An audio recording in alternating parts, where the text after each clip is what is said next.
ইনশাআল্লাহ সেদিন বেশি দূরে নয়, সেদিন বেশি দূরে নয়। আল্লাহ আমাদের সকলকে কবুল করুন, আমিন।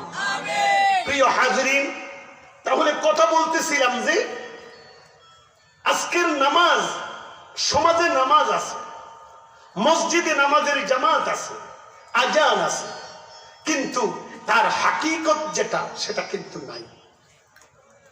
ঠিক না? বলেন না ঠিক না? আজকে রোজা আছে, রোজার হাকিকত নাই। আজকে হজ আছে, হজের হাকিকত নাই। আজকে জিহাদ আছে, জিহাদের হাকিকত নাই। তাহলে এই সমস্ত বিষয়গুলো পর্যালোচনা করলে দেখা যায় কেন আজকে আমাদের এই ইবাদত, এই বندگিগুলো আজকে মৃত প্রাণ, মৃত, মরা, জীবিত নয়।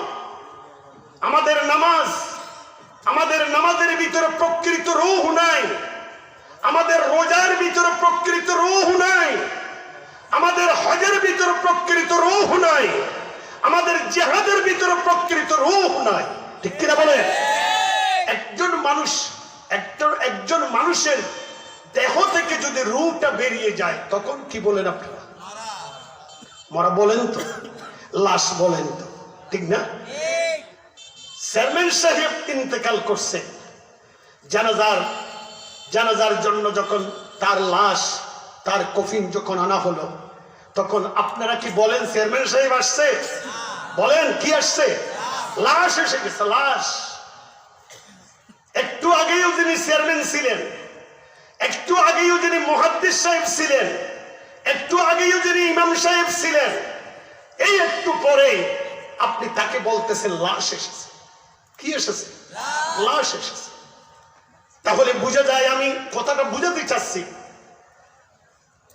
যেমন আপনার চোখ, কান, নাক, হাত, পা, অঙ্গ প্রত্যঙ্গ সবটা আছে।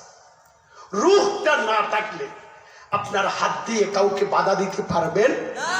বলেন, বাধা দিতে পারবেন না। আপনার বাড়িতে চোর ঢুকেছে, আপনি লাশ পড়ে আছেন, চোরকে তাড়াবার ক্ষমতা লাশের নাই। ঠিক কিনা বলেন?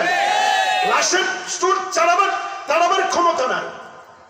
আর যদি তার ভিতরে যদি রূহ থাকতো, তাহলে সে যদি যতই দুর্বল হোক না কেন, কমাস কম বলতে পারতো বাসায় চোর ঢুকেছে, এই কথাটা বলতে পারতো। ঠিক কিনা বলেন?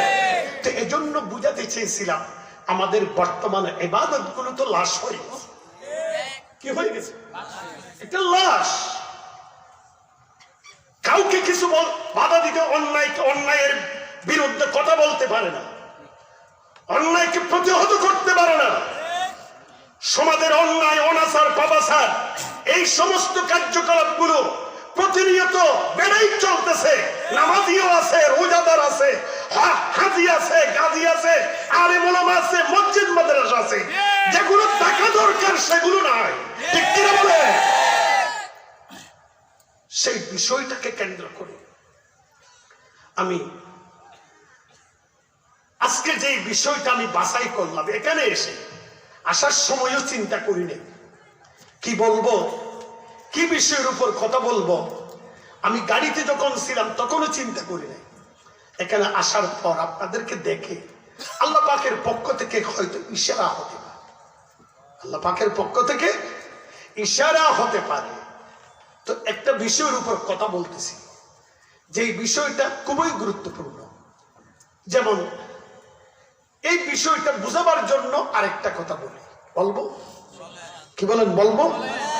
আর মাহফিল কর্তৃপক্ষ, আপনারা যদি, পরিচালক যদি থাকে, আমার সময়টা কতটুকু আমাকে একটু সামনে দেন, কারণ আমি কারো সময়ের উপর আঘাত করতে চাই না।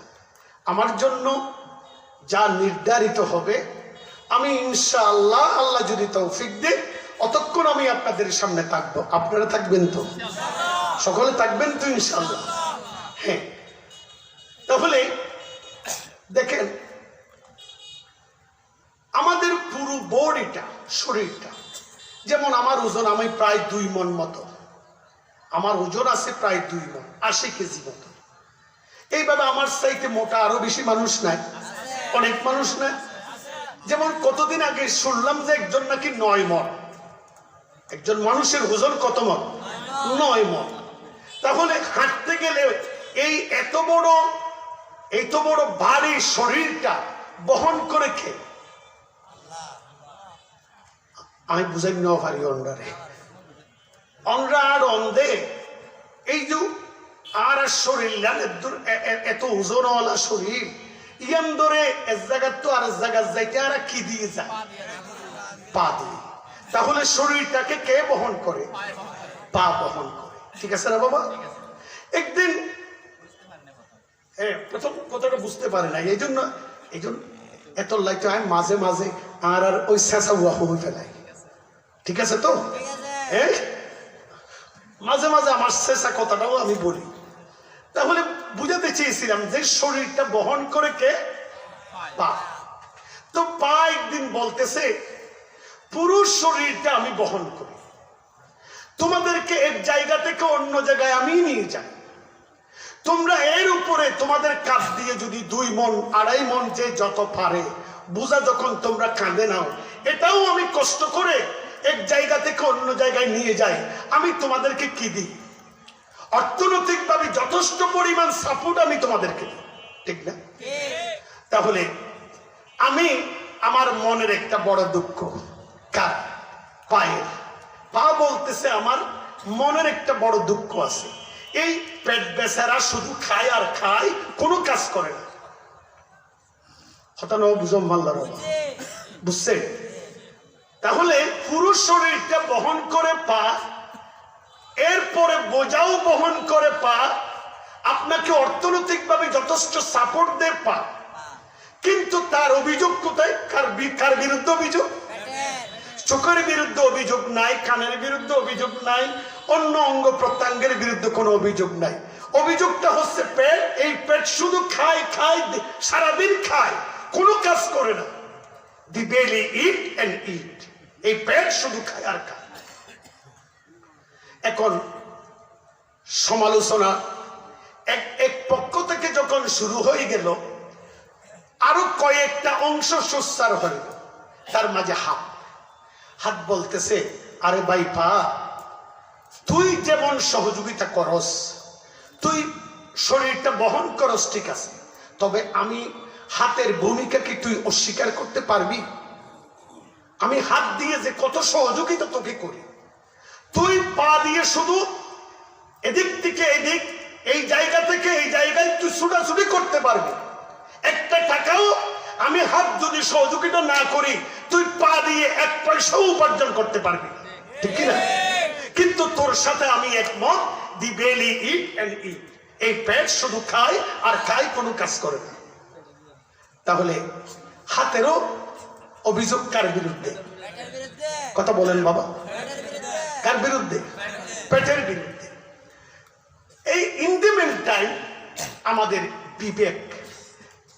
বিবেকটা তো হেডকোয়ার্টার, শরীরের হেডকোয়ার্টার বিবেক, ঠিক না? আপনি যে আগামীকাল কি করবেন না করবেন সিদ্ধান্তকে হাতে দে না পায়ে দে না আপনার বিবেক দে? আপনার ব্রেইনেই আপনাকে সিদ্ধান্ত দিয়ে তুই আগামীকাল ওই জায়গায় যাবে, ঠিক কিনা? কোন দেশে ভালো প্রফিট করতে পারবে, বাংলাদেশে থাকবি না সৌদি আরবে যাবি, সিদ্ধান্ত কে দে? বলেন কে দে? তো বিবেক বলতেছে, আরে ভাই তোমরা তো সবটা বললা, তোমাদের অনেক সহযোগিতার কথা, সাহায্যের কথা তোমরা আলোচনা করলা।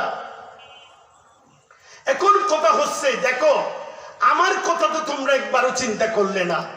তুমি পা কোথায় চালাবে সিদ্ধান্ত আমিই দিই, তুমি হাত দ্বারা কি কাজ করবে না করবে সিদ্ধান্ত আমিই দিই, কিন্তু তোমাদের সাথে আমিও একমত, কি? দি বেলি ইট এন্ড ইট। এই পেট শুধু খায় আর খায়, কোনো কাজ করে না। তাহলে কিসের বিরুদ্ধে অভিযোগ? কে কে কে কে করলো? পা, হাত, ত্রিমুখী সমালোচনা পেটের বিরুদ্ধে। তো পেট চিন্তা করলো, হারে যার জন্য চুরি করি সেও বলে চোর, যার ঘর চুরি করি সেও বলে চোর, বলে না? সমাজে এই ধরনের একটা কথা প্রবাদ আছে না বাবা? তাহলে আমি খাই কার জন্য? আমার পেটের নিজের জন্য আমার খেতে হয় না।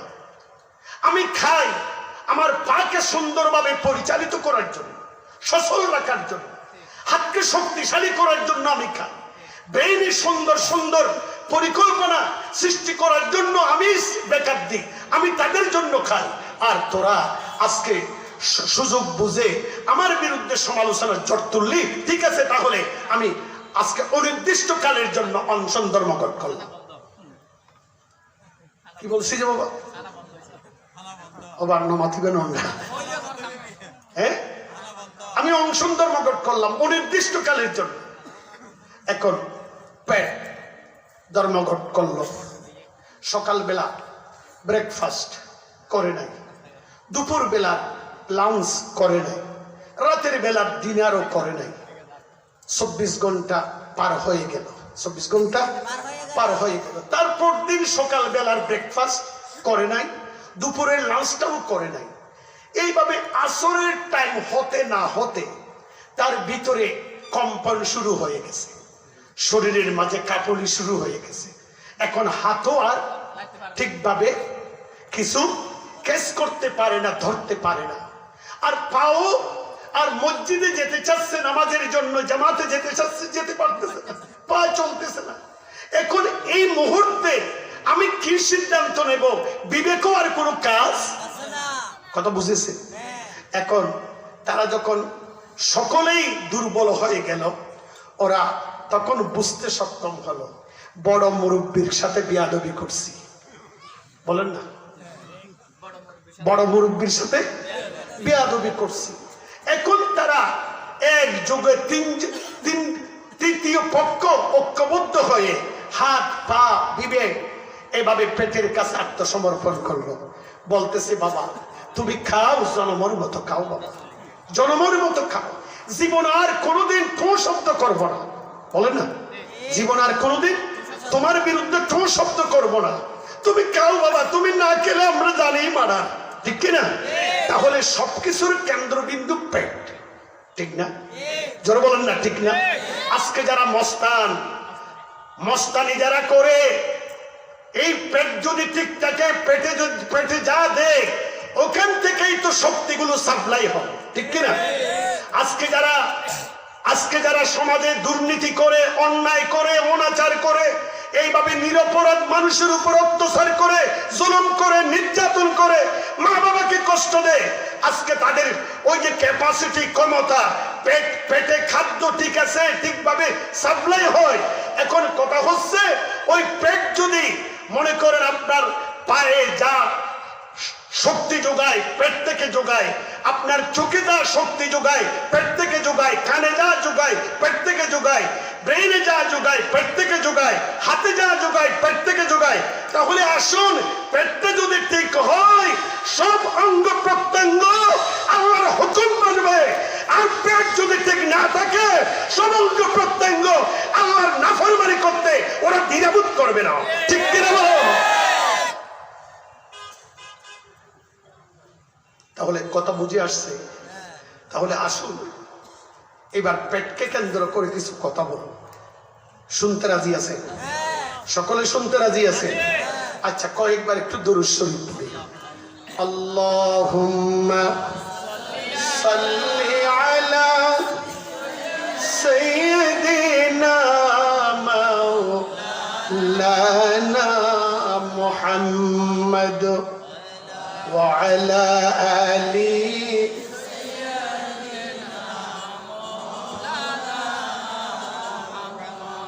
আর একটু মোহাব্বত নিয়ে পড়তে হবে। আপনাদের পড়ার ভিতরেও মনে হচ্ছে আপনাদের প্র্যাকটিক নেই, ঠিক কিনা? কার কার প্র্যাকটিক আছে? পেটে যদি হালাল খাবার যায়, আপনারা যারা হালালি জিন্দেগি করবেন দুরূদ শরীফের মজা পাওয়া যাবে। আর হারামি জিন্দেগি যারা করে তাদের দুরূদ শরীফের মজা স্বাদ তারা কখনো পাবে না, ঠিক কিনা বলেন? তাহলে দেখি এবার কার কার পেটে হালাল গিয়েছিল, এখন টেস্ট করতে পারবো ইনশাআল্লাহ। আল্লাহুম্মা সাল্লি আলা সাইয়্যিদিনা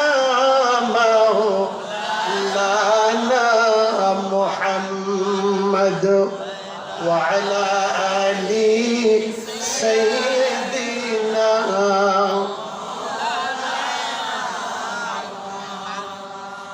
اللهم صل على سيدنا مولانا محمد وعلى آل سيدنا مولانا محمد আসুন আমার সাথে তেলাওয়াত করলে তেলাওয়াতের সওয়াব পাবেন। আপনাদের সওয়াবের দরকার আছে কিনা? সকলের দরকার আছে। তাহলে আমার সাথে অন্য সময় তো তেলাওয়াত করার সময় সুযোগ হয় না, অনেকের হয় না, ব্যস্ততা বেশি, কাজ বেশি। কারণ আমরা মসজিদে গেলেও তো তাড়াতাড়ি করে এই টুকটাক কিছু সেজদা দিয়ে তারপরে বলি যে আল্লাহ তুই নিলে নে, না নিলে না নে, কিন্তু আমার কাজ বেশি, বলে না? কি বলেন? আমাদের নামাজটাও তো এরকম, আল্লাহ রহমত। দেখবেন তো মসজিদে গেলে দেখিয়েন না কে কিভাবে নামাজ আনে। তাহলে আমার সাথে একটু তেলাওয়াত করুন। বিসমিল্লাহির রহমানির রহিম। ইয়া আইয়ুহার রাসূলু কুলু মিন তাইয়্যিবাত। এই আয়াতটা আল্লাহ পাক নাজিল করছেন আম্বিয়া আলাইহিমুস সালাম। ওনারা হলেন আল্লাহ পাকের পরে যাদের স্থান, ওনারা হলেন নবী রাসূলগণ, ঠিক কিনা? নবী রাসূলগণ ওরা নিষ্পাপ, ওরা মাসুম, ওদেরকে স্বয়ং আল্লাহ পাকই কন্ট্রোল করে। ওদের জীবনে কোন ধরনের অপরাধ করার মতো এমন স্কোপ, এমন সুযোগ আল্লাহ পাক দেন না। সার্বক্ষণিক স্বয়ং আল্লাহ পাক তাদের সাথেই থাকে। সুবহানাল্লাহ। আল্লাহ পাক প্রথম আদেশটা করতেছেন পেটের ব্যাপারে, কারণ মানুষের জীবন জীবিকা ছাড়া তো মানুষ বাঁচতে পারে না। মানুষ বাঁচতে হলে তাদের জীবিকার দরকার আছে, ঠিক কিনা? জীবিকার দরকার আছে। এখান থেকে শুরু হয় যে আল্লাহ পাক একটা অর্থনীতি দিয়েছেন। আল্লাহ শুধু আমাদেরকে সৃষ্টি করেন নাই, আমরা যে ব্যক্তিগত জীবন, পারিবারিক জীবন, সামাজিক জীবন, রাষ্ট্রীয় জীবন, আমাদের অর্থনীতি, সমাজনীতি সবটা কে দিয়েছেন? জোরে বলেন না, কে দিয়েছেন? আল্লাহ পাক আমাদেরকে একটা অর্থনীতি দান করেছেন। সেটা হচ্ছে আমার আল্লাহ বলেন ইয়া আইয়ুহার রাসূলু কুলু মিন তাইয়্যিবাত। হে রাসূলগণ, রাসূলুন এক বচন, রাসূলুন তার বহু বচন। এখানে আল্লাহ পাক ইয়া আইয়ুহার রাসূল বলে নাই, ইয়া আইয়ুহার রাসূল। ইয়া আইয়ুহার রাসূল তামাম আম্বিয়া আলাইহিমুস সালামকে এই কথার ভিতরে, রাসূলের ভিতরে আল্লাহ পাক কোট করে ফেলেছেন, আল্লাহ পাক জমা করে দিয়েছেন। কুলু, তোমরা খাও, মিন তাইয়্যিবাত, মিন তাইয়্যিবাত, তোমাদেরকে হালাল খেতে হবে। কি খেতে হবে? হালাল খেতে হবে। আদেশ করছে কাদেরকে? রাসূল। কথা বলবেন না? আল্লাহর রাসূলকে, রাসূলদেরকে আল্লাহ পাক আদেশ করলেন হালাল খেতে হবে। অর্থাৎ তোমরা যে উপার্জন করবে নিজের জন্য, পরিবারের পরিজনের জন্য, তোমাদের উপার্জনটা হতে হবে আমি আল্লাহ পাকের দেওয়া বিধান অনুযায়ী, আমি আল্লাহ পাকের দেওয়া অর্থনীতি অনুযায়ী তোমাদের অর্থনীতিটা হতে হবে, হালাল হতে হবে। তাহলে বুঝা গেল হালালের বিপরীত হচ্ছে হারাম, ঠিক কিনা? জোরে বলেন না, ঠিক কিনা? রাসূলদেরকে হালালের কথা বলার পর এরপরে রাসূলদের উপরে আমরা যারা ঈমান এনেছিলাম, ইলাহা ইল্লাল্লাহু মুহাম্মাদুর রাসূলুল্লাহ, আমরা যারা ঈমান এনেছি আল্লাহর উপরে, আল্লাহর প্রেরিত করে আমরা যারা ঈমান এনেছি, এইবার আল্লাহ পাক আমাদেরকে সম্বোধন করে বলতেছেন, ইয়া আইয়ুহাল্লাযীনা আমানু কুলু মিন তাইয়্যিবাতি মা রাযাকনাকুম ওয়াশকুরু লিল্লাহ ইন কুনতুম ইয়্যাহু তা'বুদুন। আল্লাহ পাক এত সুন্দর করে আমাদেরকে সম্বোধন করে বলতেছেন, ইয়া আইয়ুহাল্লাযীনা আমানু। আল্লাহ পাক, ওগো মুসলমান বন্ধুগণ, এখানে একটা কথা আপনাদেরকে জেনে রাখতে হবে। সেই কথাটা কি জানেন? আল্লাহ ঈমানদারদেরকে আমানু আমানু, যেই সমস্ত কোরআন মজিদের সূরাতে আমানু আছে, এই আমানু যেখানে আছে ওই সূরাটা মক্কি সূরা নয়, ওই সূরাটা হচ্ছে মাদানী সূরা। ওই সূরাটা কোন সূরা? মাদানী সূরা। মক্কি সূরা মতান্তরে ৮৬টি মাদানী সূরা আছে। আমি আপনাদেরকে আজকে আমি চ্যালেঞ্জ করলাম, এখানে অনেক উলামা হাজরাত আছেন, হাফেজে কোরআন আছেন, আপনাদেরকে একটা চ্যালেঞ্জ করতেছি আমি।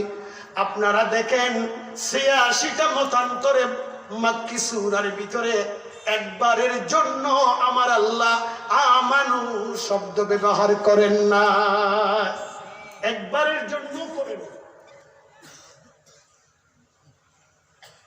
তাহলে পুরা কোরআন মজিদের ভিতরে ১১৪টি সূরা, ৬৬৬৬ আরেক রওয়ায়াত হচ্ছে ৬২৩৬টি।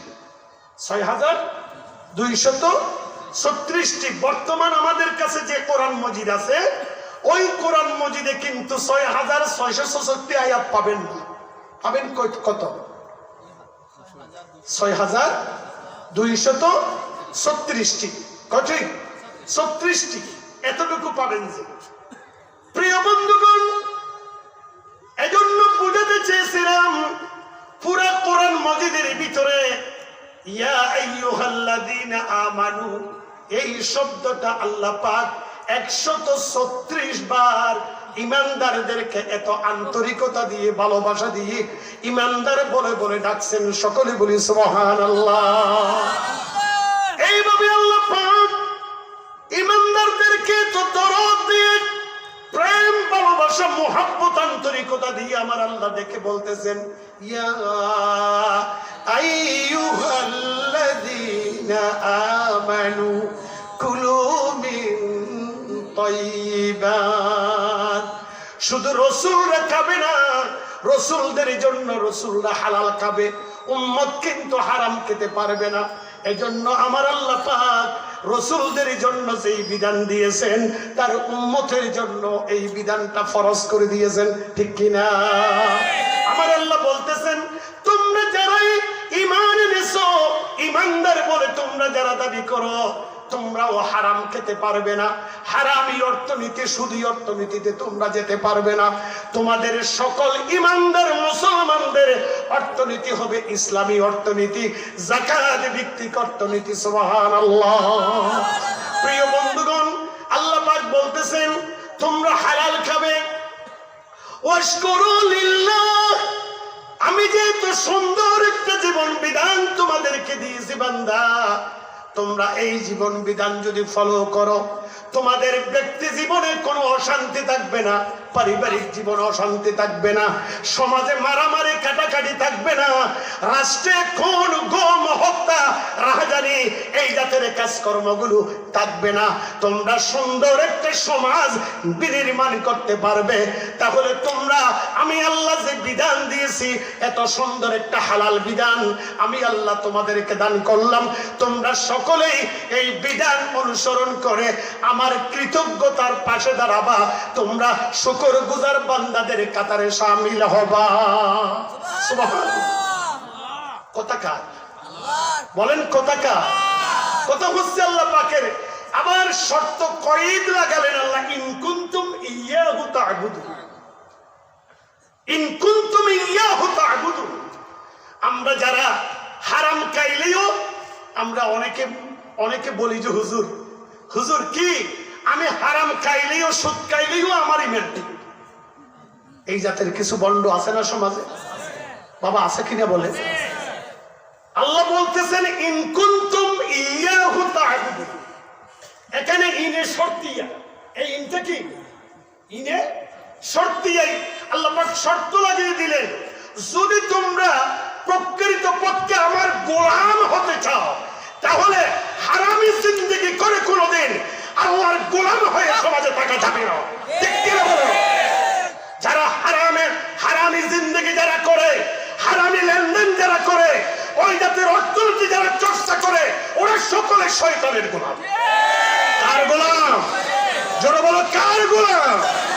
আর আপনারা পূর্ব গোয়াকালীবাসী, আপনারা কার গোলাম? পরিচয় শয়তানের গোলাম কে কে আছেন দেখি? নাই। হ্যাঁ, আমাদের এখানে তো বাসা আছে, যারা সকলেই আমাদের এখানে আসে না। আমরা যেমন মসজিদে যারা যাই ওরা বাসাইকৃত, ঠিক না? সকলেই তো যায় না, সকলেই যায়। মসজিদে যারা যায় তারা যেমন বাসাইকৃত, মাহফিলে যারা আসে তারাও, কথা বলেন না কা, মাহফিলে যারা আছে তারাও কি বাসাইকৃত। তাহলে এখন আমি জন্নাল মুমিনিনা খায়রা, মুমিনের ধারণা ভালো হওয়া চাই। এজন্য আমি আপনাদের সকলের উপর আমার ধারণাটা ভালো। আপনারা সকলেই আলহামদুলিল্লাহ আপনারা হালাল জিন্দেগি করেন, হারামি অর্থনীতি আপনারা চর্চা করেন না, হারামের সাথে আপনাদের সম্পর্ক নাই, আমি এটা ধারণা করলাম। কিন্তু অনেকে আমাদের ভিতরে আছে যে হুজুর আমি সুদ খাইলেও আমার ইমান ঠিক, ঠিক না? এখানে একটা কথা বলবো, কি বলেন আপনারা? একটা কথা বলি। একজন লোক, এক ভদ্রলোক, মানুষটা কয়েকটা গাভী পালে। ওই গাভী থেকে দুধের গাভী, ওই গাভী থেকে দুধ বিক্রি করে ওর সংসার চলায় এবং দান সাখাওয়াত যা করে তাও ওখান থেকে করে। এবং ওই লোকটা বয়সও আলহামদুলিল্লাহ ৮০-৮৫ বয়স। সারা জীবন তার ব্যবসা ছিল যে দুধের ব্যবসা। কিসের ব্যবসা? দুধের ব্যবসা। এখন এই দুধ বিক্রেতা, এই মুরব্বী জীবনে একবার নয় ৩বার হজ করছে। কয়বার? কথা বলে ৩বার হজ করছে। ৩বার হজ করলে রিডাবল হাজি না? কয় ডবল হাজি? রিডাবল হাজি। ৩বার হজ করছে। এখন ৮০-৮৫ বয়স। এখন তার ব্যবসাটা আলহামদুলিল্লাহ চলতেছে প্রতিদিন। তার নাতি একটা মাদ্রাসায় পড়ত, ফিকহ আনোয়ারুল উলুম মাদ্রাসায় পড়ত। ও পরীক্ষা দিয়ে বাসায় আসছে।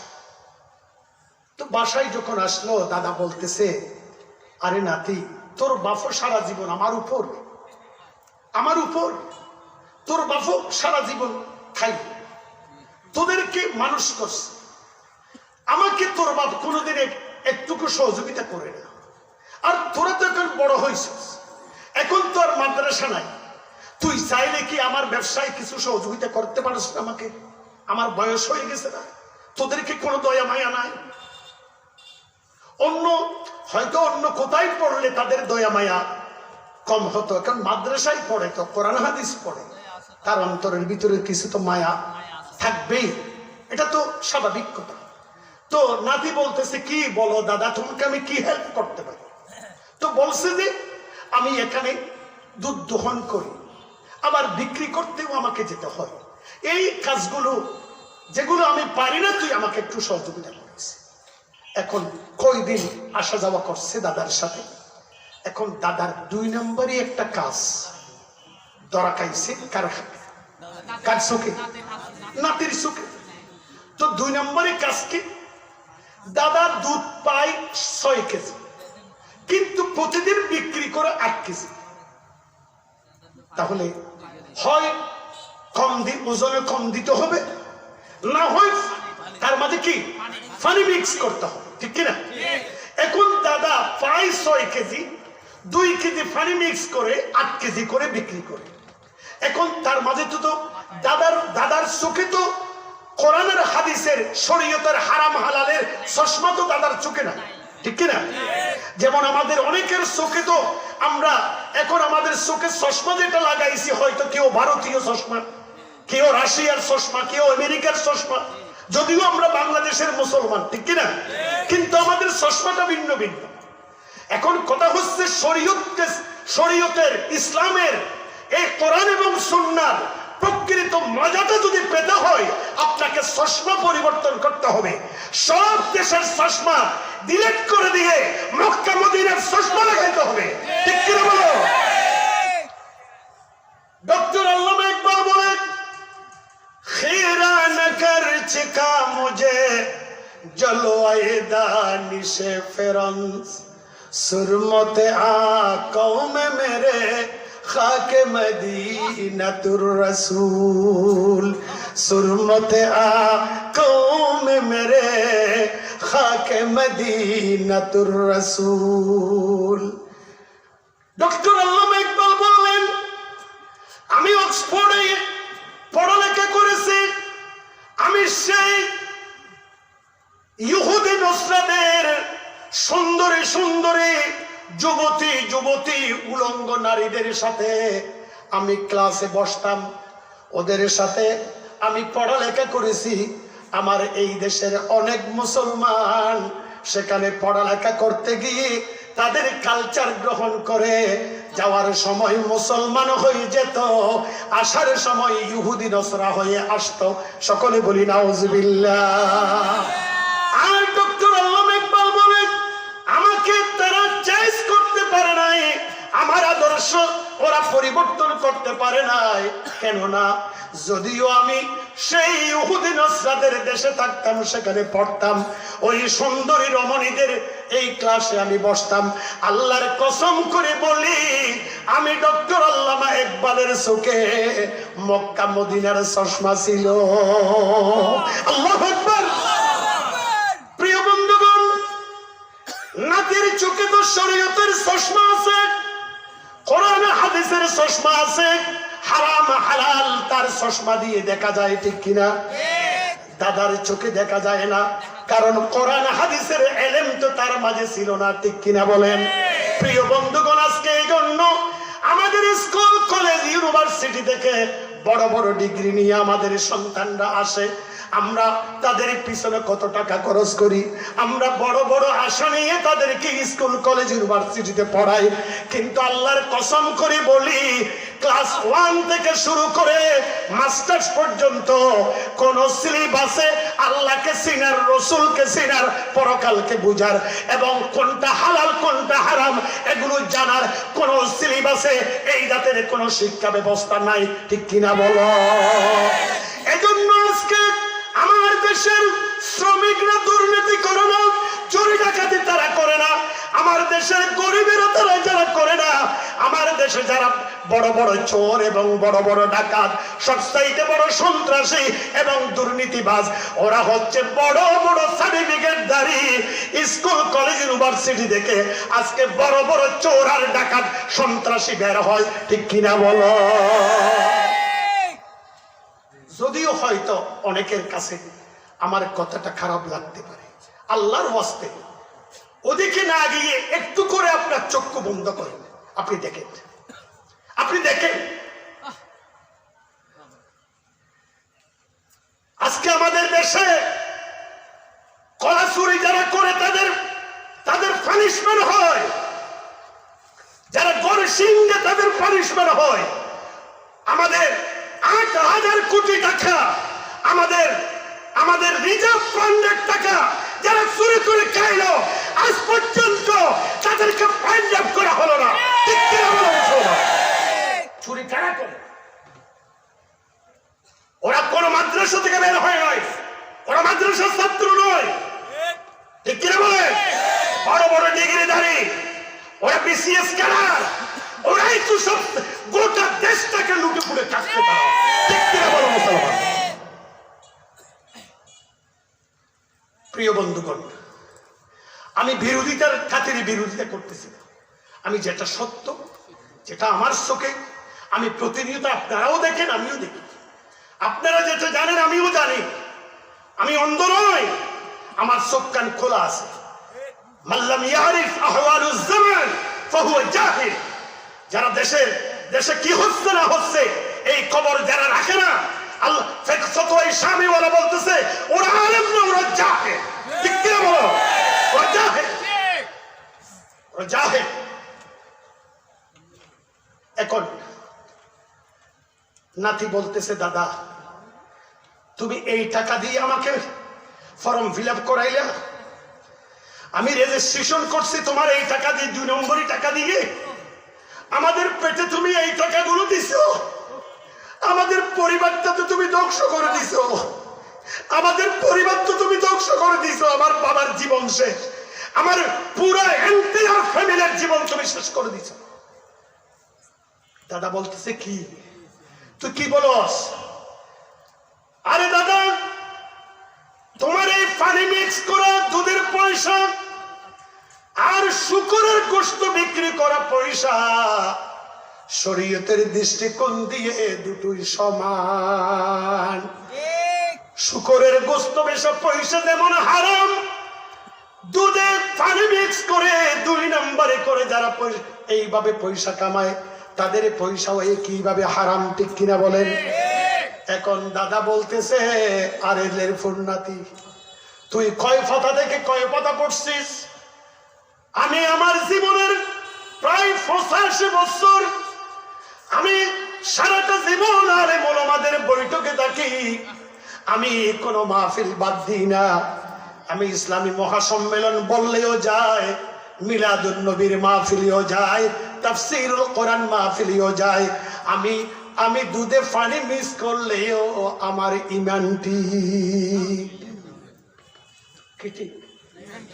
কথা বলবেন না তো? এখন নাতি আশ্চর্য হয়ে নাতি প্রশ্ন করতেছে, দাদা এইভাবে তুমি 2 নম্বরই কাজ করো, এরপরেও তুমি কোন কায়দায় কোন কৌশলে তুমি ইমানটা ঠিক রাখো? এই জাতের কোন ব্যবস্থা তো আমি যা পড়ালেখা করলাম আমি তো পাইনি কোরআন হাদিসে। তোমার মাঝে যদি এই ধরনের কোন ব্যবস্থা থাকে আমাকে একটু শিখাও, কিভাবে তুমি ইমানটা ঠিক রাখো বলো আমাকে। তখন দাদা বলে যে, আল্লাহর কসম করে বলি আমি জীবনে কোনোদিন দুধে পানি মিস করি নাই, কারণ তোমাদের কিতাবে কোরআনে লেখা আছে দুধে পানি মিস করা হারাম। এজন্য আমার জীবনে আমি কোনোদিন দুধে পানি মিস করি নাই। আমি ডেকসিতে আগে পানি ডালি, তারপরে দুধ ডালি। কি বলছি যে বাবা নমাতিবা নন্ডা দাদা ইমান খেঙ্গরি ঠিক রেখে দে ইবা হদে আই দুধত পানি মিল দিলেও আর কি ঠিক আছে তো এখন আর যেন হই আর সুদ খাইলেও আর ইমান নমাতে খাইতে না, সুদ খাইলেও আর ইমান কি আছে ঠিক আছে। তো কিভাবে ঠিক? ওই দাদার দইলিয়া ঠিক না, কারণ কোরআনের মধ্যে হাদিসের মধ্যে ফিকর কিতাবল লেখা আছে যে দুধত পানি মিল দন্ডন হারাম। এই কারণে দাদা জীবন কোনদিন দুধত পানি নদে পানির দুধ দেবে কথা না বুঝো তো মানুষ হত্য যার গইতে রেখে না খেয়াল করে চাইও না। প্রিয় বন্ধুগণ আসুন তাহলে বুঝাতে চেয়েছিলাম যে আল্লাহ পাক সুবহানাহু ওয়া তাআলা কোরআনুল কারীমের ইরশাদ করেন ইয়া আইয়ুহাল্লাযীনা আমানু তাকুল্লাহ ওয়া দারু মা বাকিয়া মিনার রিবা ইন কুনতুম ইয়াহু তা'বুদুন। ইয়া আইয়ুহাল্লাযীনা আমানু তাকুল্লাহ ওয়া দারু মা বাকিয়া মিনার রিবা ইন কুনতুম মুমিনিন। আল্লাহ পাক সুবহানাহু ওয়া তাআলা ইরশাদ করেন, হে ঈমানদারগণ, ঈমান আনার পরে আর কোন হারামের সাথে সম্পর্ক রাখা যাবে না, অবৈধের সাথে সম্পর্ক রাখা যাবে না, অবৈধ ব্যবসা বাণিজ্য আর করা যাবে না, অবৈধ কোনো লেনদেন করা যাবে না, অবৈধভাবে উপার্জনের করা যাবে না। যেভাবে তোমরা মিথ্যে কথা বলে যেন ব্যবসা করো, এই ব্যবসা তোমাদের জন্য হারাম। এইভাবে থানায় দালালি করে যারা টাকা পয়সা কামায়, আমাদের দেশে এমন অনেক ভদ্রলোক আছে, এমন অনেক বন্ধু আছে, সমাজসেবক আছে, যারা আপনারা দুইজন মামলা মারামারি দিলেন, আপনার দুইজনের পাশে গিয়ে বলে যে আমি আছি তোমার সাথে, তোমার কোনো ভয় নাই, একটা মামলা করে দাও। ওকে দিয়ে মামলা করাইলেন, তার থেকেও নে, ওর থেকেও নে, এবং থানার ওসি সাহেবের সাথে এভাবে লবিং করে আমি মামলা আনবো, আমি 50,000 টাকা যদি নিই, 30,000 টাকা আপনাকে দেব, 20,000 টাকা আমার। এইভাবে অনেক আল্লাহর বান্দা নামাজও পড়ে, ঈদের জামাতেও যায়, লাইলাতুল কদরেও মসজিদে দেখা যায়, এইভাবে মাঝে মাঝে হজের মাঠেও তাদেরকে দেখা যায়। এই জাতের অবৈধ ব্যবসা বাণিজ্য করে করে সমাজটাকে আজকে অশান্তির দাবানল জ্বালিয়ে দিয়েছে, ঠিক কিনা বলো? প্রিয় বন্ধুগণ, আমার আল্লাহ বলেন, ইয়া আইয়ুহাল্লাযীনা আমানু তাকুল্লাহ। ওগো বান্দা, তোমরা যারা ঈমান এনেছো, হারামের ব্যাপারে, অনিসলামিক অর্থনীতির ব্যাপারে, সুদী অর্থনীতির ব্যাপারে তোমরা আল্লাহকে ভয় করো, আল্লাহকে ভয় করো। আমার আল্লাহ বলেন, ওয়াদারু মা বাকিয়া মিনার রিবা। যত অবৈধ ব্যবসার সাথে, হারামের সাথে, সুদের সাথে তোমার সম্পৃক্ততা আছে, তুমি জড়িত আছে, তাহলে ঈমান আনার সাথে সাথে সবটা তোমাকে ত্যাগ করতে হবে। যদি তুমি কাফের না হয়ে ঈমানদার যদি হতে চাও, সুদের ভিতরে থেকে কোনোদিন ঈমানদার হওয়া যাবে না, ঠিক কিনা বলো? কথাটা কার? জোরে বলেন কার? কথাটা হচ্ছে আল্লাহ পাকের। এখানে আমাদের সকলের জন্য একটা মেসেজ। সেটা কি? আল্লাহ বলতেছেন, ওয়াদারু মা বাকিয়া মিনার রিবা ইন কুনতুম মুমিনিন। অবশ্যই সুদ থেকে সম্পূর্ণভাবে তোমাকে বিরত থাকতে হবে। এর সাথে সম্পর্ক রাখা যাবে না, এর সাথে জড়িত থাকা যাবে না। যদি তুমি কাফের হলে অসুবিধা নাই, ঈমানদার হলে, তাহলে যেখানে সুদ আছে সেখানে কোনোদিন ঈমান থাকতে পারে না, ঠিক কিনা বলো? আজকে আমাদের দেশটা দেখে, এখন আল্লাহর আইনে সুদ হারাম। আমরা যারা আজকে 16ই ডিসেম্বর, আজকে কি বিজয় দিবস, আমরা বিজয় দিবস পালন করছি। আমাদের কাকারা তাজুল উলুম মাদ্রাসায় আমরা আলহামদুলিল্লাহ অত্যন্ত ভাব গাম্ভীর্যপূর্ণভাবে, সুন্দরভাবে আমরা বিজয় দিবস পালন করেছি। এই বিজয়ের জন্য যারা জীবন দিয়েছে, আমরা তাদেরকে বলি নাই, বলবো না। তাদের কারণে আমরা এই দেশটা স্বাধীন করতে পেরেছি। আমরা একটা স্বাধীন ভূখণ্ড আমরা পেয়েছি, ঠিক কিনা বলেন? আজকে 50 বছর পূর্ণ হলো। 30 লক্ষ এই বাংলার তৌহিদি জনতার জীবনের বিনিময়ে যে দেশটা স্বাধীন করেছি, ওই দেশটাতে আমরা রাষ্ট্রীয়ভাবে সুদকে আমরা হারাম করতে পারি নাই। আমার আইনে সুদ হারাম, আমাদের রাষ্ট্রীয় আইনে সুদ হারাম, ঠিক কিনা? আমাদের রাষ্ট্রীয় আইনে কি সুদ হালাল না হারাম?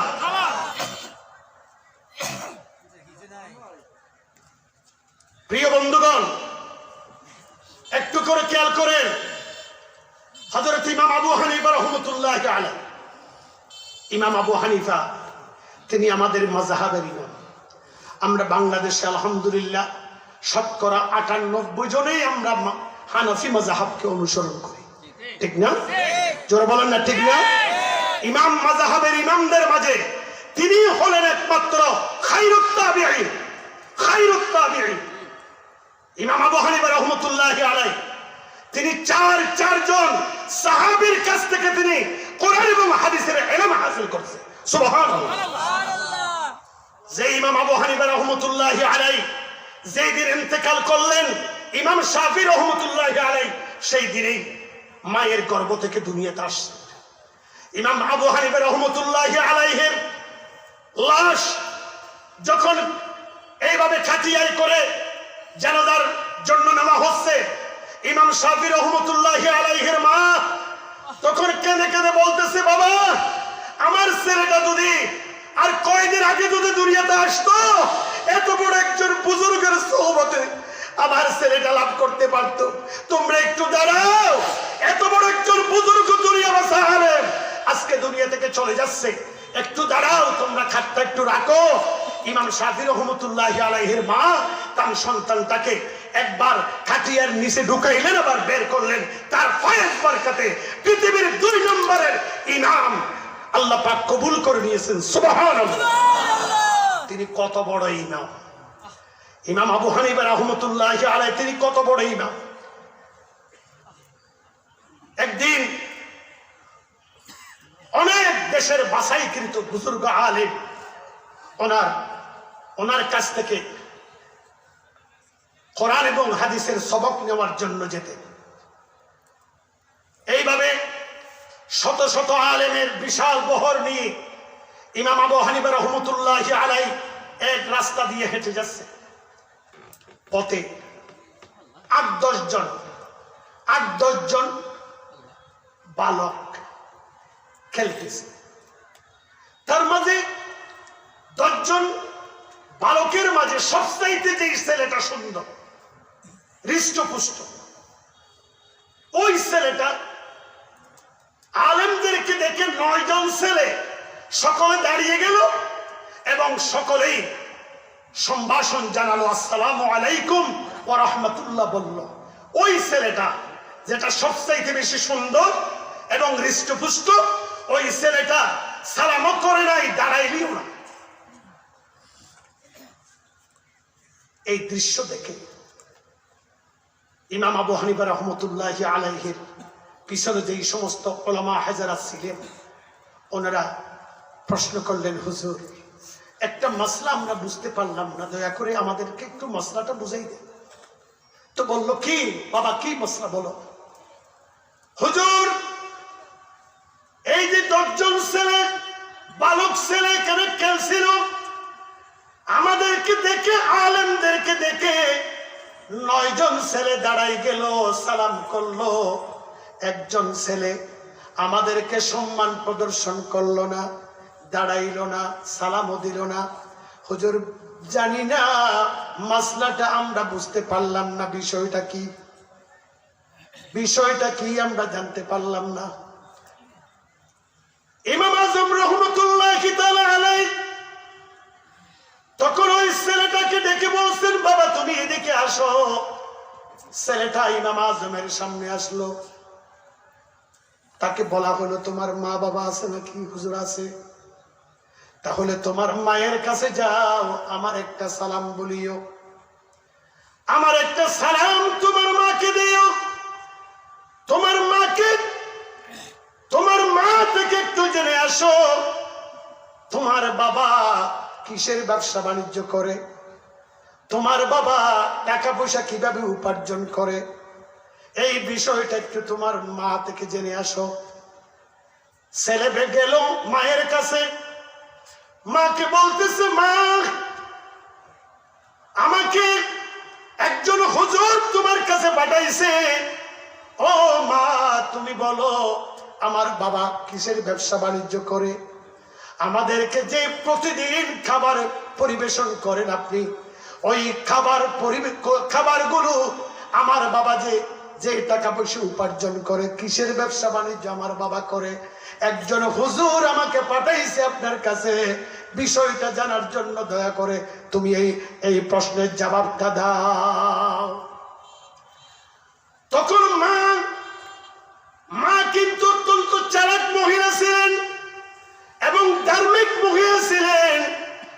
তখন বলতেছে বাবা তুমি কি করছো?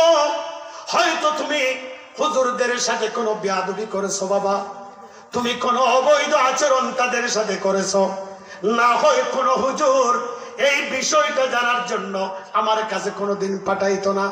তখন বলছে তুমি কি করছো বলো? বলছে যে হুজুররা একভাবে 100-200 হুজুরের একটা দল এসেছে, আমরা খেলছিলাম, পথে সকল বন্ধুগণ দাঁড়াইলো, আমি দাঁড়াইনি, ওরা সকলে সালাম দিল, আমি সালামও দিলাম না, এজন্য আমাকে হুজুর ডেকে আপনার কাছে পাঠাইলো। তখন মা বলতেছে বাবা এই গভীর তত্ত্ব জানার মতো মানুষ সমাজে তো আর কেউ নেই, হয়তো তুমি ইমাম আজমের সাথে দেখা পেয়েছো বাবা, হতে পারে তুমি ইমাম আজমের সাথে দেখা তোমার হয়েছে, আর না হয়ে তো গভীর বিষয় জানার মতো মানুষ তো আমাদের সমাজে আর নাই। বলছে মা আমি ইমাম আবু হানিফা চিনি না, তিনি সামনে সামনে হাঁটতেছেন আর সকল আলেমরা তার পিছনে পিছনে হাঁটতেছে। মা বলতেছে বাবা বুঝতে পারলাম তিনি অবশ্যই ইমাম আজম হবে, আর কেউ নয়, সুবহানাল্লাহ। তখন বলছে যে বাবা তুমি তো হুজুরকে আমার সালাম বলিও, আমি তোমার বাবাকে বারবার নিষেধ করে, তোমার বাবা মাঝে মাঝে কাজ পাইলে করে আর না হই চুরি করে, এইভাবে চোরা মাল আমার বাসায় আনে, আমি পারি না, আমার সন্তানদেরকে উপবাস রাখতে পারি না, এই জন্য আমি এই তোমার বাবার চোরা মালের এই মাল দিয়ে আমি তোমাদের খাবার পরিবেশন করি, এবং তোমার বাবা অবৈধ ব্যবসা বাণিজ্য করে তোমার বাবার উপার্জন তো হালাল নয় রে বাবা। আল্লাহর রাসূল সাল্লাল্লাহু আলাইহি ওয়াসাল্লাম যেগুলো হারাম করেছেন ওই সমস্ত হারাম কাজগুলো তোমার বাবা করে, এই জন্য আজ হয়তো তোমার এই অবস্থা হয়েছে। এই কথাটা ইমাম আজম রাহমাতুল্লাহি আলাইহির কাছে ওই ছেলেটা গিয়ে বলল হুজুর আমার বাবা নাকি চুরি করে চোরা মাল দিয়ে ঘরে আনে, এগুলো দিয়ে রান্না বান্না হয়, আমরা খাই।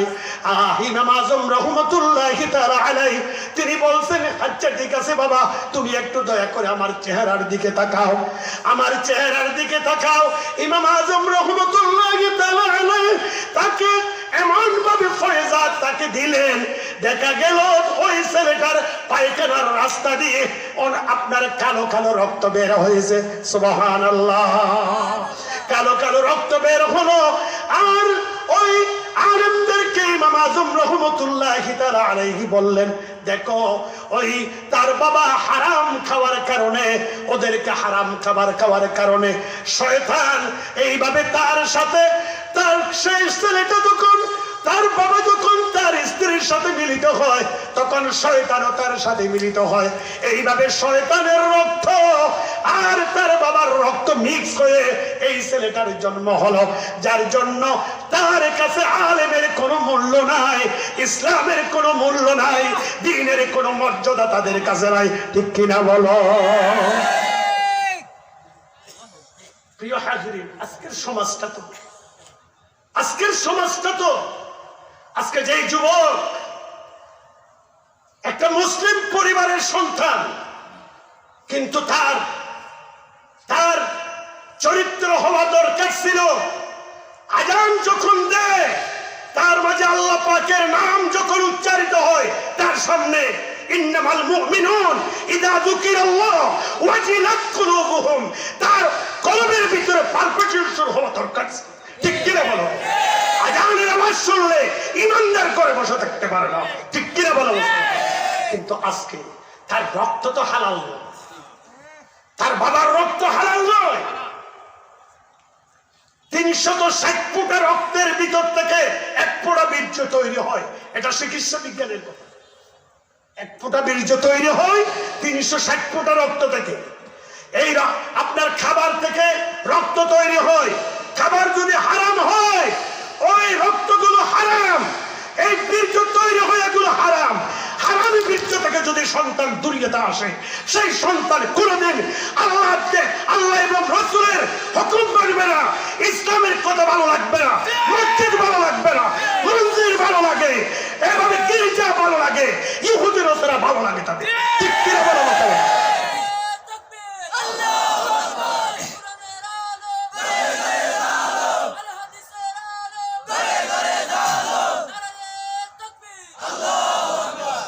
প্রিয় হাজির, তাহলে আসুন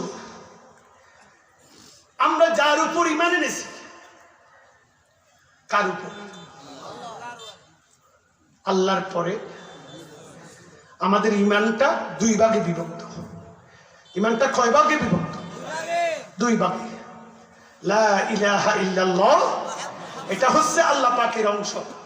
মুহাম্মাদুর রাসূলুল্লাহ সাল্লাল্লাহু আলাইহি ওয়াসাল্লাম, এটা কার অংশ? এটা মুহাম্মাদুর রাসূল সাল্লাল্লাহু আলাইহি ওয়াসাল্লামের অংশ। আল্লাহর ঈমান যত বড়, নবীর ঈমানও তত বড়, ঠিক না? লা ইলাহা ইল্লাল্লাহতে বর্ণ আছে 12টা, মুহাম্মাদুর রাসূলুল্লাহ এখানে বর্ণ 12টা।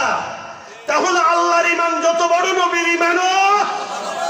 আল্লাহ মানে রাসূল মানে না, সে কাফের। রাসূল মানে আল্লাহ মানে না, সেও কাফের। ঠিক কি বলো? সেও কাফের। প্রিয় হাজিরিন, আমাদের বিশ্ব নবী মুহাম্মাদুর রাসূলুল্লাহ সাল্লাল্লাহু তাআলা আলাইহি ওয়াসাল্লাম, আপনারা আজকে বলতেছেন হুজুর আমি তো অভাবী মানুষ, আমি অভাবী, আমার ঘরে অভাব।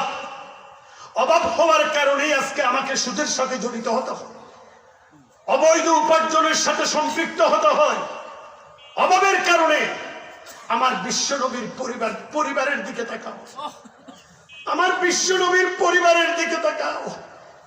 মুহাম্মাদুর রাসূলুল্লাহ সাল্লাল্লাহু আলাইহি ওয়াসাল্লাম, আল্লাহর নবীর বিবিদের মাঝে 9 জন বিবি একসাথে ছিল। কয়জন? কথা বলেন। 9 জন বিবি আমার নবীর একসাথে ছিল। 9 জন বিবির জন্য 9টা চুলা ছিল, 9টা কামরা ছিল, 9টা চুলা ছিল। আম্মা যারা আয়েশা সিদ্দিকা রাদিয়াল্লাহু তাআলা আনহা বললেন, আল্লাহর জাতের কসম করে বলি, আমি আকাশে একটা নতুন চন্দ্র উদিত হয়েছে দেখছি। এই চন্দ্র শেষ হয়ে গেছে, আবার নতুন আরেকটা চন্দ্র উদিত হয়েছে দেখছি। ওই চন্দ্র শেষ হওয়ার পর আরেকটা নতুন চন্দ্র উদিত হয়েছে দেখেছি। লাগাতার তিনটা চন্দ্র আকাশে উদিত হয়েছে। আল্লাহর জাতের কসম করি বলি, আমরা 9 জন বিবি নবীর পরিবারে ছিলাম। দীর্ঘ 2 মাসের ভিতরে রাসূলের কোন পরিবারের কারো চুলায় 2 মাসের ভিতরে আগুন জ্বলছে আমি আয়েশা চোখে দেখি নাই, আমি আয়েশা চোখে দেখি নাই। এটা ছিল বিশ্ব নবীর পরিবারের অবস্থা। তিনি তৎসময়ে ইসলামী রাষ্ট্রের প্রেসিডেন্ট ছিলেন। কি ছিলেন? ইসলামী রাষ্ট্রের তিনি প্রেসিডেন্ট ছিলেন। প্রেসিডেন্টের বাসায় 2 মাস ধরে কোন স্ত্রীর চুলায় আগুন জ্বলে নাই। আজকে আমরা দেখতে পাই যার স্বামী মারা যাওয়ার পর এইভাবে সিরা ব্রেকফাস্ট দেখেছি, সেটা কিছু কাপড় চোপড় আমরা দেখেছি, কিন্তু সেই পরিবারে আবার 1000 কোটি টাকার সম্পদ দেখা যায়। ঠিক কিনা বলেন? আর যে মহিলা নামাজি, সকালবেলায় কোরআন তেলাওয়াত করে, যিনি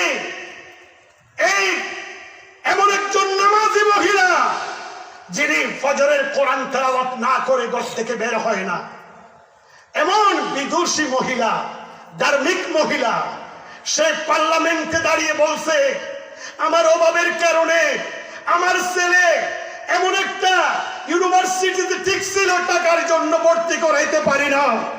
আজকে তার ছেলে আপনার ইউরোপের মতো কান্ট্রিতে 1000 কোটি টাকার এই বিরাট বহল এই বাড়ির মালিক কিভাবে হয়? ঠিক কিনা? আমি কি ভুল বললাম? প্রিয় হাজিরিন, আমার বিশ্ব নবী মুহাম্মাদুর রাসূলুল্লাহ সাল্লাল্লাহু আলাইহি ওয়াসাল্লাম, তিনি প্রেসিডেন্ট, ইসলামী রাষ্ট্রের তিনি প্রেসিডেন্ট। তার ঘরে দীর্ঘ 2 মাস ধরে চুলায় আগুন জ্বলে নাই। একজন সাহাবী প্রশ্ন করলেন, মা আপনারা কি জীবন ধারণ করতেন? আম্মা যারা আয়েশা সিদ্দিকা বললেন, আমরা 2টো কালো জিনিস খাইতাম। আল্লাহর রাসূল আমাদেরকে দৈনিক কিছু পানি দিত আর 2টো খেজুর দিত। দুটো খেজুর ছাড়া, সামান্য পানি ছাড়া আমাদের জন্য 2 মাসের ভিতরে বিশ্বনবীর পরিবারে কোনো খাবার জুটে না। সুবহানাল্লাহ। প্রিয় বন্ধুগণ, আমার বিশ্বনবী মুহাম্মদুর রাসূলুল্লাহ সাল্লাল্লাহু তাআলা আলাইহি ওয়াসাল্লাম ইশারের নামাজের পর আমার নবীর চিরাচরিত অভ্যাস ছিল, আল্লাহর নবী বাইতুল মাল পরিদর্শন না করে হুজরায় যেতেন না, শুইতে যেতেন না। বাইতুল মাল হচ্ছে রাষ্ট্রীয় সম্পদ, ঠিক কিনা? গরিব এতিমদের সম্পদ যেখানে রাখা হয়, রাষ্ট্রের সম্পদ যেখানে রাখা হয়, সেটা তো বাইতুল মাল।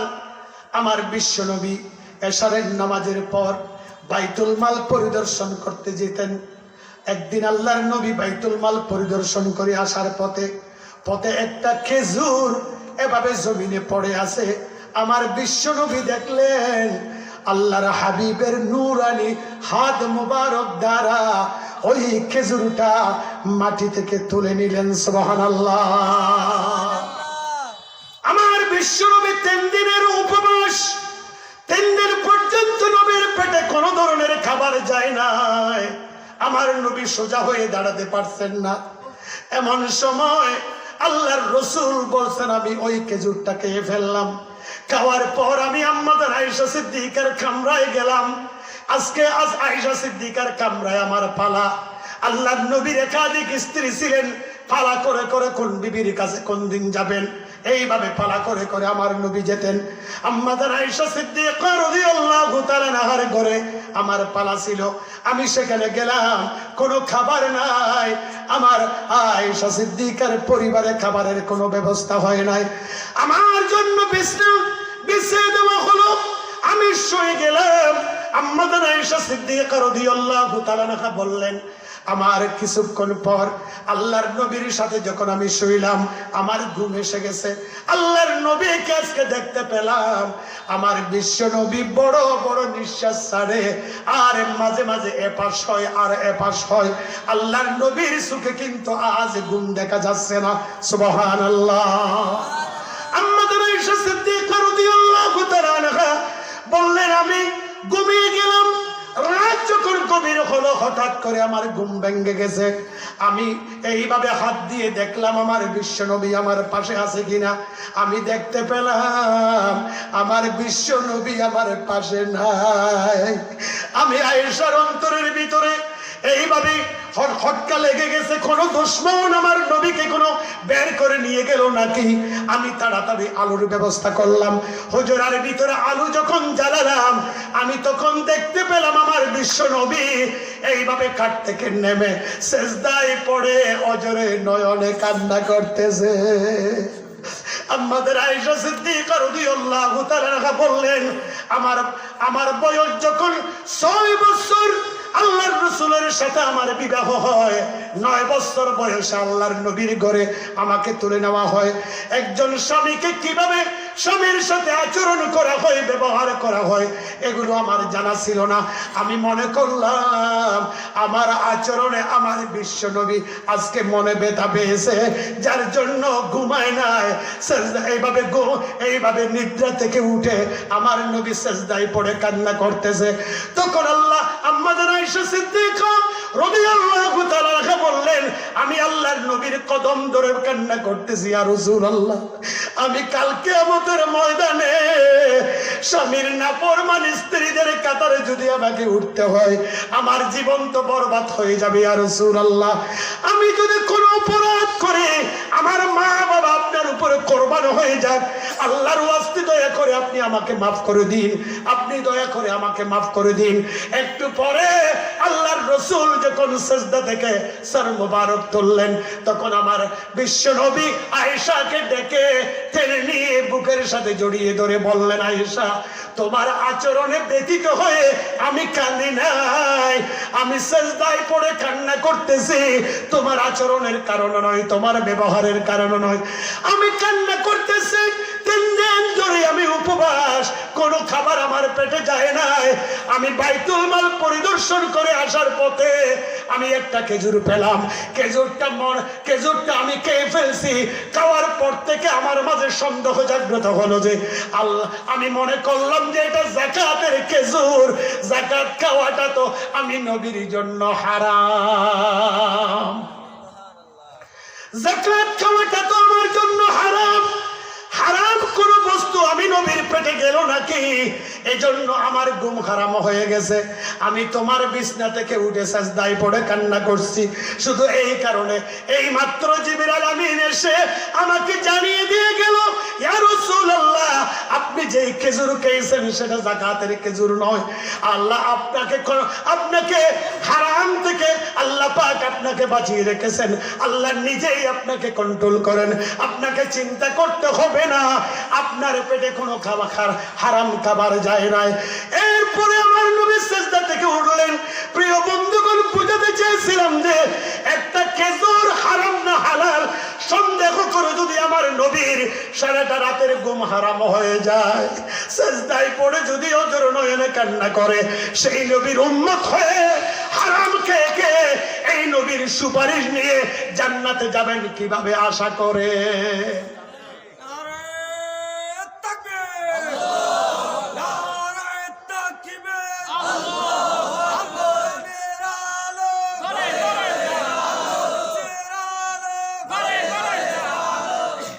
প্রিয় হাজিরিন, তো এই জন্য বুঝাতে চেয়েছিলাম যে আজকে আমাদের বড়ই সমস্যা হচ্ছে পেট। আমাদের পেটটা তো আমরা নষ্ট করে ফেলেছি। আমাদের পেটে তো এখন হারাম খাবার ছাড়া হালাল খাবার নাই। আমরা হালালে জীবন যাপন করতেছি না। যেহেতু আমাদের প্রিয় জন্মভূমি বাংলাদেশে, এই দেশের অর্থনীতি হচ্ছে সবভিত্তিক অর্থনীতি, ঠিক কিনা বলো? আমরা সুতরাং আপনারা ক্ষমতায় থাকেন, যতদিন মন চাই ততদিন থাকে।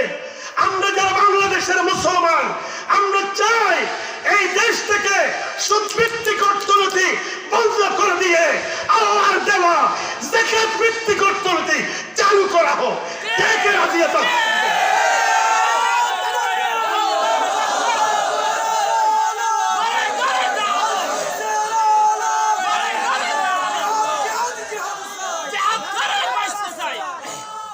প্রিয় বন্ধুগণ, সুতরাং আজকে আমার আলোচনার ভিতর থেকে একটা মেসেজ আপনাদেরকে দিয়ে যেতে চান।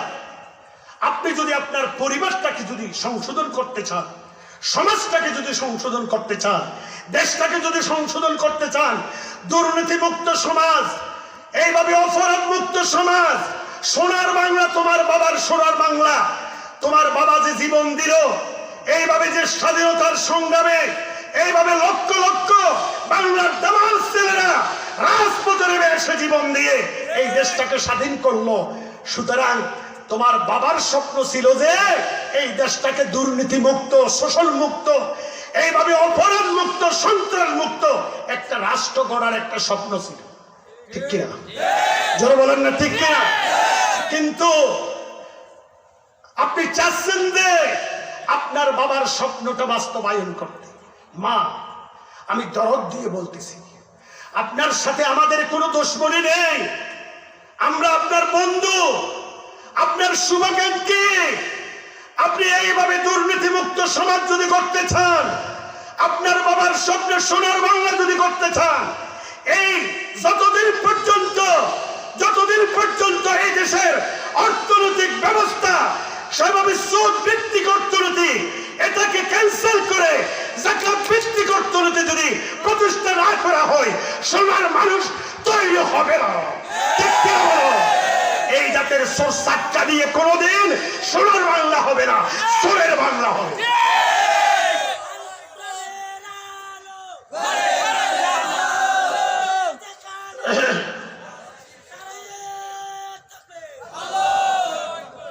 প্রিয় হাজিরিন, তাহলে আমার কথাগুলো বুঝতেন তো আপনারা আমি কি বুঝাতে চেয়েছি? যেহেতু আমি কারো বদনাম করার জন্য আসিনি, কারো সমালোচনা করার জন্য আমি আসিনি। আমি এসেছি আল্লাহর কোরআনের পক্ষ থেকে। আজ থেকে ১৫০০ বছর পূর্বে আল্লাহ পাক রব্বুল ইজ্জত আল্লাহর নবীর মাধ্যমে উম্মতের কাছে যে মেসেজ দিয়েছিলেন সেই মেসেজটা আপনাদের কাছে পৌঁছিয়ে দেওয়ার জন্য আমার আগমন, ঠিক কিনা? জোরে বলেন না ঠিক কিনা? সুতরাং আমাকে যদি আপনারা কেউ মনে করেন যে ওনার কথাবার্তা শুনলে তো মনে হচ্ছে অমুক দলের, আপনার আল্লাহর কসম জীবনে কোনোদিন হেদায়েতের আশাও করা যাবে না, ঠিক কিনা বলে? আমি আপনাদের অমুক আর তমুক নয়, আমার পরিচয় হচ্ছে ওয়াকালা ইন্নানি মিনাল মুসলিমিন, আমি মুসলমান, ঠিক কিনা বলে? আমি মুসলমান হয়ে আপনাদের সামনে আল্লাহ এবং আল্লাহর রাসূলের পক্ষ থেকে আমি এই মেসেজটা দিতে এসেছি। তাহলে হতে পারে আজকের মাহফিল আমাদের আপনাদের হেদায়েতের জরিয়া হতে, ঠিক কিনা বলেন? হেদায়েতের জরিয়া হতে হবে। আপনি কার জন্য এগুলো, কার জন্য? আপনি এই যে হারাম, আজকে যে কোটা দেশ হারামের উপর বাসতেছে, ঠিক কিনা বলেন? আমার কথা বলি, আমাদের মতো যারা যেই সমস্ত উলামায়ে কেরাম, আপনারা যারা 50,000 70,000 টাকা কন্ট্যাক্ট করে মাহফিলে আসার পূর্বে অ্যাকাউন্টে ঢুকাই দিতে হয়, আল্লাহর কসম করে বলি এটা একজন দায়ীর চরিত্র হতে পারে না, ঠিক কিনা বলো? তোমরা ইসলামের বন্ধু নও, তোমরা ইসলামের বন্ধু নও। আমার এই ছোট্ট ছোট্ট কলিজার টুকরা সন্তানরা মানুষের দ্বারে দ্বারে গিয়ে কত সমালোচনা তাদের বিরুদ্ধে, কত জনে কত কিভাবে চিৎকার করে, এরপরেও শুধুমাত্র দ্বীনের স্বার্থে ইসলামের স্বার্থে এত সমালোচনা সহ্য করে একটা দুইটা টাকা করে করে জমা করে করে এই কাজগুলো করে। আর এত টাকা কি জন্য? এত টাকা কি জন্য? সামান্য একটা পেটের জন্য এত 1000 টাকা লাগে? আর একটা নয়, দুইটা নয়, তিনটা প্রোগ্রাম করার ওখানে আধা ঘন্টা, ওখানে আধা ঘন্টা, কি পয়সা দেবে? আমি জানি আপনাদের অনেকের আমার কথাগুলো ভালো লাগবে না, লাগার দরকারও নেই আমার। আমি কারো গোলামি করার জন্য এখানে আসিনি, কারো দালালি করার জন্য এখানে আসিনি।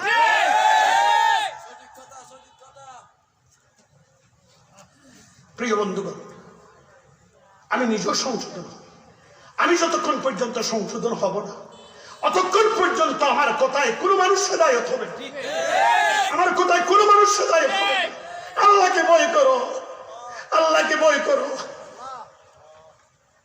প্রিয় বন্ধুগণ, একটু করে খেয়াল করুন, কোরআনুল কারীমে 2 জায়গায় আল্লাহ পাক এবং আল্লাহর রাসূল 2 দল মানুষের বিরুদ্ধে যুদ্ধ ঘোষণা করেছেন। কি ঘোষণা করেছেন? যুদ্ধ ঘোষণা। কে? আল্লাহ এবং আল্লাহর রাসূল 2 দল মানুষের বিরুদ্ধে যুদ্ধ ঘোষণা করেছেন। আল্লাহর কোরআন খোলো, কোরআনে 2 জায়গায় পাবেন। এক জায়গায় হচ্ছে ফাইল্লাম তাফআলু ফাযরু বিহারবিন মিনাল্লাহ ওয়া রাসূলি আইন তুবতুম ফালাকুম রুউসু আমওয়ালিকুম লা তাযলিমুনা ওয়া লা তুযলামুন। এই আয়াত আরেক আয়াতের ভিতরে আল্লাযীনা ইউহারিবুনা আল্লাহ ওয়া রাসূলাহু ওয়া ইয়াসআউনা ফিল আরদি ফাসাদ আন ইউকাত্তালু আও ইউসাল্লাবু আও তুকাত্তা আইদিহিম ওয়া আরজুলুহুম মিন খিলাফ। 30 পারা কোরআনের ভিতরে আল্লাহ পাক আর কারো বিরুদ্ধে জিহাদ ঘোষণা করেন। একদল হচ্ছে যারা সুদখোর, তাদের বিরুদ্ধে যুদ্ধ। কার বিরুদ্ধে? যারা সুদী। ইসলামী রাষ্ট্র প্রতিষ্ঠা হলে তাদের সুদী ব্যবসা চলবে না। এই জন্য সমস্ত সুদীরা, অবৈধ কালোবাজারিরা ইসলাম ক্ষমতায় আসুক, এটা তারা কখনো বরদাস্ত করে না।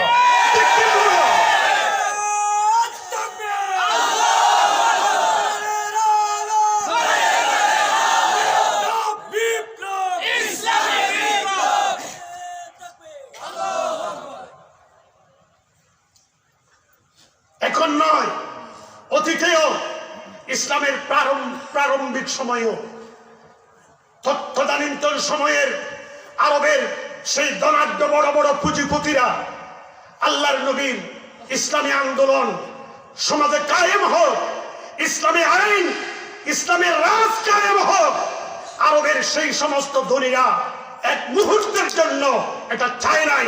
তারাই সব চাইতে আল্লাহর নবীর বিরোধিতায় লিপ্ত ছিল তারা, ঠিক কিনা বলো? আজকেও যেমন ইউনিয়ন পরিষদ নির্বাচনে পর্যন্ত ওই জাতের অবৈধ যারা, ওরা ক্ষমতায় গেলে সেই সমস্ত অবৈধ কাজ কারবার যারা করে তাদেরকে সেল্টার দেওয়া হবে। এজন্য তারা চায় কোন সৎ যোগ্য খোদাবিরু মানুষ এইভাবে ক্ষমতায় আসুক, তারা সেটা বরদাস্ত করতে পারে না, ঠিক কিনা বলো? তবে কিন্তু একটা কথা বলতে হয়, ওয়াল্লাহি লা ইউতাম্মান্না হাযাল আমর হাত্তা ইয়াসিরু রাকিব মিন সারা ইলা হাদরামাউত লা ইয়াখাফু ইল্লা আল্লাহ আও ইয়াতিবি আলাল গনাম ওয়ালাকিন্নাকুম তাস্তাজিলুন। বিশ্বনবী মুহাম্মদুর রাসূলুল্লাহ সাল্লাল্লাহু তাআলা আলাইহি ওয়াসাল্লাম উম্মতের জন্য শান্তির বাণী পৌঁছে দিচ্ছেন। হে আমার উম্মতরা, তোমরা হতাশ হইও না, হতাশ হয়ে যাইও না। অবস্থা খারাপ, হে খারাপ, যতই খারাপ হবে আল্লাহর দ্বীনের বিজয় ততই কাছে এসে যাবে, ঠিক কি না বলো? আল্লাহর দ্বীনের বিজয় আসতে হলে সমাজের অবস্থা খারাপ, ঠিক না?